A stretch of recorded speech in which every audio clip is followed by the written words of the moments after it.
अंधेरे में जलता दिया। उत्तर भारत के एक छोटे से गांव शिवपुर में रामू नाम का एक किसान रहता था।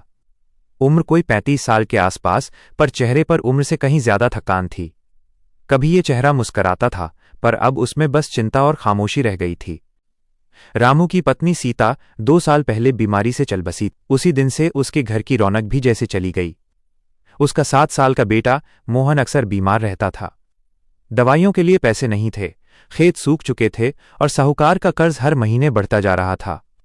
रात को जब पूरा गांव सो जाता, रामू अपने टूटे हुए घर की छत पर बैठकर आसमान को देखता और मन ही मन कहता, हे परमेश्वर, अगर तू सच में है तो मेरी सुनता क्यों नहीं। रामू बचपन में मंदिर और चर्च दोनों जाता था। उसकी माँ कहती थी, परमेश्वर हर किसी का है। लेकिन अब रामू का मन सवालों से भर गया था। अगर परमेश्वर प्रेम है तो इतना दर्द क्यों?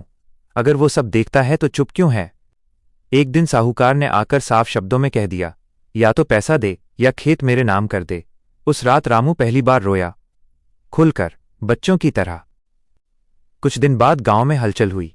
लोगों ने देखा कि एक अजनबी गांव की कच्ची सड़क पर चला आ रहा है। उसके कपड़े साधारण थे, सफेद चोगा, पैरों में सादे सैंडल, चेहरा शांत, आंखों में अजीब सी गहराई।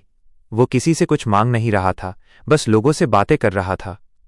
वो कहता, डरो मत, परमेश्वर तुम्हें भूला नहीं है। कुछ लोग हंसते, कुछ मजाक उड़ाते, पर रामू की नजर बार बार उसी पर टिक जाती। शाम को रामू हिम्मत करके उसके पास गया। तुम कौन हो? अजनबी मुस्कराया। मैं एक यात्री हूं और लोगों को याद दिलाने आया हूं कि वे अकेले नहीं हैं। रामू का गला भर आया। अगर परमेश्वर साथ है तो मेरी जिंदगी क्यों बिखर गई? अजनबी ने जमीन से एक दिया उठाया और कहा, जब अंधेरा बढ़ता है तभी दिए की जरूरत होती है। विश्वास की ज्योति। रामू पहली बार किसी अनजान के सामने अपना दर्द खोल रहा था। उसने सीता की मौत, बेटे की बीमारी, कर्ज और डर सब कुछ बता दिया। अजनबी चुपचाप सुनता रहा। फिर बोला, दुख परमेश्वर की अनुपस्थिति नहीं, कभी कभी उसकी परीक्षा होता है। रामू ने कहा, पर मेरी शक्ति खत्म हो चुकी है। अजनबी ने उसके कंधे पर हाथ रखा। तू कमजोर नहीं है। जिसने तुझे अब तक संभाला है वही आगे भी संभालेगा। अजनबी रामू के घर आया। मोहन चारपाई पर पड़ा कर रहा था। अजनबी ने धीरे से बच्चे के सिर पर हाथ रखा और आंखें बंद कर लीं। कमरा एक अजीब शांति से भर गया। दिए की लौ स्थिर हो गई। अजनबी ने कहा, डर मत, विश्वास रख। अगली सुबह मोहन पूरी तरह ठीक तो नहीं हुआ, लेकिन उसकी सांसें पहले से सहज थीं। उसने पानी मांगा, जो कई दिनों से नहीं मांगा था। रामू को लगा जैसे उसके दिल से भारी पत्थर हट गया हो। हालात वही थे, पर मन बदल चुका था। कुछ दिन तक अजनबी गांव में रहा। लोगों से प्रेम से बात करता, बच्चों को आशीष देता और दुखियों को ढाढ़स। एक सुबह वो अचानक गायब हो गया। कोई नहीं जानता वो कब और कहां चला गया। रामू बेचैन हो उठा। रविवार को रामू चर्च गया। पादरी ने कहा, यीशु मसीह आज भी जीवित है। वो प्रेम, क्षमा और आशा बनकर हमारे बीच आता है। रामू का शरीर कांप उठा। उसकी आंखों से आंसू बह निकले। वो समझ गया वो अजनबी यीशु मसीह का संदेश लेकर आया था। रामू ने रोज प्रार्थना शुरू कर दी। शिकायत की जगह धन्यवाद ने ले ली। धीरे धीरे बदलाव आने लगे। गांव में काम मिला। किसी ने दवाइयों में मदद की।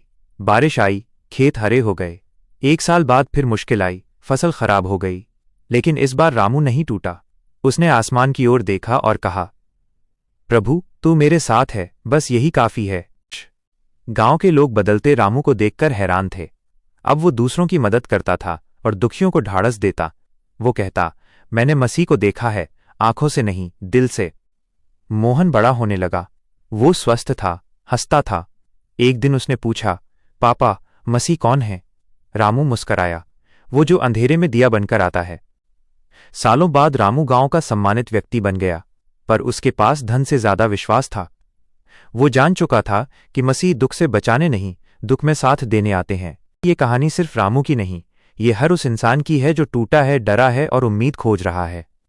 यीशु मसीह आज भी जीवित है। जो उसे खोजता है वो उसे पा लेता है।